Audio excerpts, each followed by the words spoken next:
Бэлгийн замаар дамжих халдвар гэж юу вэ? Бэлгийн замаар дамжих халдвар төвчин гэж 30 гаруй төрлийн ням вирус паразитаар үүсгэгдэн хамгаалтгүй бэлгийн хавьтлаар дамжих бүлэг өвчнийг хэлнэ. Бэлгийн замаар дамжих халдвар төвчин нас, мэрэгжил, гарал үүсэл, амьдралын төвшин, албан тушаалаас үл хамааран хиндэж тохиолдож болно.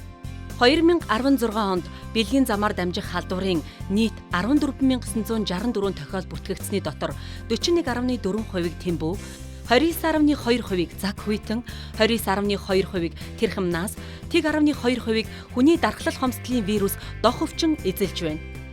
Бэлгийн замаар дамжих халдвар тэмбүүтэй хүүхэд төрөх, амьгүй хүүхэд төрөх, үргүүдэлд хүргэх, зулбах, дутуу төрөх, үжил үүсэх, умайн гадуур жирэмслэх, умайн хүзүүний хавдартай болох, үхэлд хүргэх аюултай.